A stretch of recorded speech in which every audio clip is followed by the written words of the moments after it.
Hello student, आपका नई session 2025-26 8 grade अभ्यास पुस्तिका आपका रहेगा क्लास 7 सामाजिक विज्ञान। अध्याय 2 का नाम दिया है स्वास्थ्य में सरकार की भूमिका। ठीक है। और एक बात मैं आपको चित्र के माध्यम से समझाऊंगा। चित्र आपको बनाना नहीं रहेगा, मैं चित्र आपको दिखाऊंगा ताकि समझने में आसानी हो सके। तो शुरू करते हैं। फर्स्ट, निम्न में से किसका संबंध जल जनित बीमारी से नहीं है? ध्यान दीजिए आप लोग। बोला जल जनित। ऑप्शन हैजा, पेट के कीड़े, हेपेटाइटिस या फिर कैंसर। इसका राइट आंसर डी होगा, कैंसर। यह क्या है? जल से होने वाली बीमारी नहीं है। ठीक है।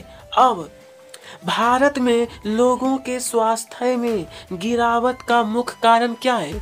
आजकल देखते हैं कि लोग जल्द जल्द बीमार होते हैं। इसका कारण ऑप्शन स्वच्छ पानी की उपलब्धता, उच्च जीवन स्तर, उच्च शिक्षा की उपलब्धता, स्वास्थ्य सुविधाओं की कमी। इसका right answer option number D होगा, स्वास्थ्य सुविधाओं की कमी। ठीक है। तो आगे देखिए, सार्वजनिक स्वास्थ्य सेवा का उद्देश्य नहीं है। सार्वजनिक का मतलब होता है आपका सरकारी जो होता है। तो देखिए, अच्छी स्वास्थ्य सेवा निःशुल्क या कम कीमत में प्रदत्त सेवा, सभी को स्वास्थ्य सेवा उपलब्ध कराना, या फिर डी केवल ग्रामीण क्षेत्र में स्वास्थ्य सेवा उपलब्ध कराना। इसका राइट आंसर डी होगा, केवल ग्रामीण क्षेत्र में स्वास्थ्य सेवा उपलब्ध कराना। बोला कि कौन सा उद्देश्य नहीं है, तो डी वाला नहीं है। ठीक है। बोला है हम मच्छरों को पैदा होने से कैसे रोक सकते हैं? आखिरकार मच्छरों को, तो ध्यान दीजिए। ऑप्शन है मच्छरदानी से, धुआं करने से, पानी एकत्र ना होने देने से, या फिर वैक्सीन लगवाने से। इसका जो सही आंसर है सी ऑप्शन, पानी एकत्र ना होने देने से। एकत्र का मतलब होता है एक जगह पानी का इकट्ठा यानी जमा होना। आगे, भारत में विदेशों से बहुत बड़ी संख्या में पर्यटक इलाज कराने आते हैं, जो कहलाते हैं विदेश से दोस्तों बहुत बड़ी संख्या में पर्यटक जो होते हैं ना, वो इलाज कराने, उसे क्या कहते हैं? चिकित्सा पर्यटक, चिकित्सक, मार्गदर्शक, या फिर काउंसलर। ए ऑप्शन सही है, चिकित्सा पर्यटक, बिल्कुल सही है। इस तरीके से कंप्लीट करने के है रिक्त स्थानों की पूर्ति करना है। जैसा ए में कहा गया है कि लोगों को घुटन भरी अवस्था में तो यहाँ पर लिखना है बीमार पड़ने की संभावना अधिक होगी। उसके बाद कहा है ग्रामीण क्षेत्रों में पंजीकृत चिकित्सा व्यवसायी, तो यहाँ पर भरना है आरएमपी कहलाते हैं। सी में कहा गया है दूषित पानी के द्वारा जो होता है ना स्टूडेंट, संचारणीय बीमारियों एक दूसरे को लगती है। किसी व्यक्ति के व्यवहार को प्रभावित करने वाले सिद्धांत, तो यहाँ पर लिखना है नैतिक कहलाते हैं। स्वास्थ्य संबंधी ज्ञान शिक्षा का एक जरूरी भाग है। ठीक है। प्रश्न संख्या 7, प्राथमिक स्वास्थ्य केंद्र किसे कहा जाता है? प्राथमिक स्वास्थ्य केंद्र, तो देखिए, सार्वजनिक स्वास्थ्य केंद्र को प्राथमिक स्वास्थ्य केंद्र कहा जाता है। सार्वजनिक स्वास्थ्य केंद्र वे अस्पताल आपस में जुड़े होते हैं, जिससे यह शहरी व ग्रामीण दोनों क्षेत्रों को सुविधाएं प्रदान करते हैं। क्या करते हैं? तो सुविधाएं प्रदान करते हैं। ठीक है। आगे है, हमारे देश में क्या सबके लिए पर्याप्त स्वास्थ्य सेवाएं उपलब्ध है। हमारे जो देश हैं तो देखिए, हमारे देश में सबके लिए पर्याप्त स्वास्थ्य सेवाएं उपलब्ध है। स्वास्थ्य सेवाओं को दो वर्गों में बांटा गया है। एक पहला है आपका सार्वजनिक स्वास्थ्य सेवाएं। सार्वजनिक का मतलब होता है आपका सरकारी स्वास्थ्य। उसके बाद एक होता है निजी स्वास्थ्य सेवा। निजी का मतलब हो गया ये आपका प्राइवेट स्वास्थ्य सेवाएं होती है। अब है मध्य अमेरिका का सबसे स्वस्थ देश किसे माना जाता है। मध्य अमेरिका का, तो देखिए मध्य अमेरिका का सबसे स्वस्थ देश कोस्टा रिका। ध्यान दीजिए, तो कोस्टा रिका को माना जाता है। ठीक है, कोई भी पूछेगा तो बताना है कोस्टा रिका। चलिए, अब कहा है स्वास्थ्य से क्या आशय। आखिरकार ये जो स्वास्थ्य है इसका अर्थ क्या होता है, तो देखिए यहाँ पे स्वास्थ्य का अर्थ है हमें बीमारियों और चोट आदि से मुक्त रहना। स्वास्थ्य केवल बीमारियों से संबंधित नहीं है। स्वास्थ्य का मतलब दोस्तों सिर्फ बीमारी आपका नहीं होता है, बल्कि मन दिमाग से भी हमें क्या है, मानसिक और सामाजिक रूप से भी स्वस्थ होना चाहिए। जो व्यक्ति बीमारी से भी और मानसिक और सामाजिक रूप से स्वस्थ है ना, वही निरोगी कहलाता है। ठीक है, मतलब पूरा स्वस्थ है। प्रश्न संख्या 11, बीमारियों से बचाव के लिए हमें किस तरह की सुविधाओं की आवश्यकता होती है।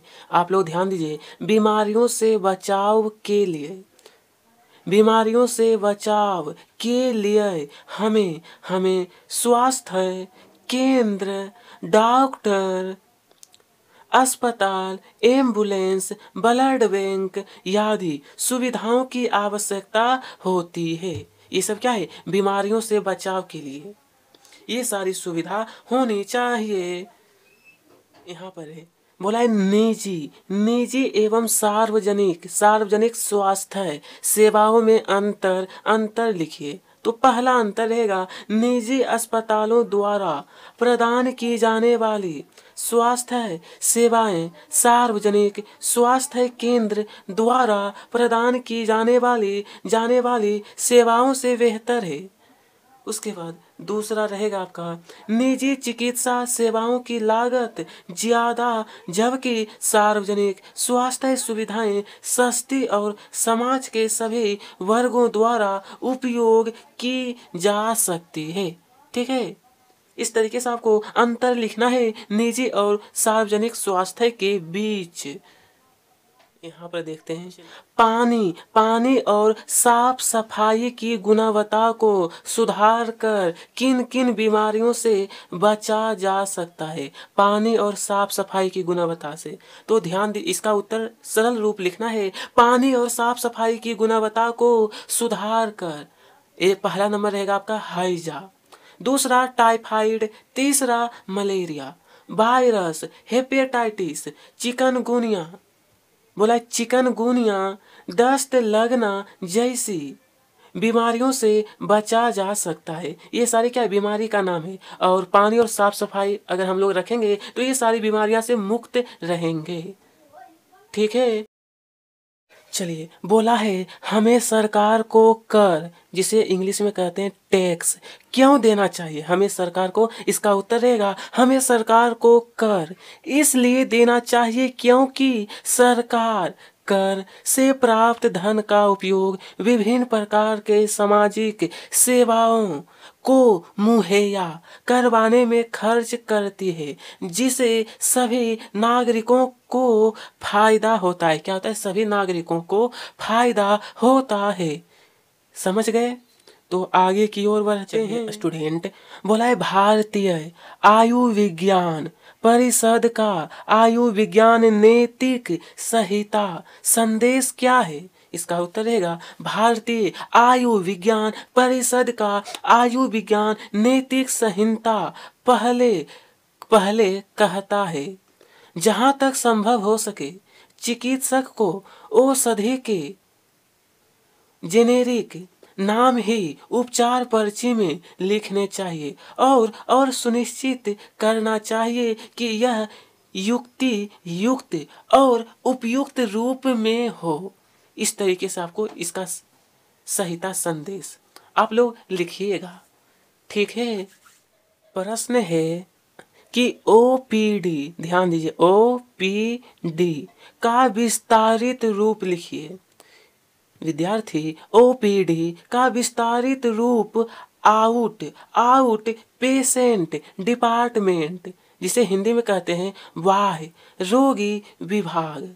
अब आते हैं, हमारे देश में केरल राज्य में स्वास्थ्य सुधार की दृष्टि से क्या व्यवस्थाएं की गई है।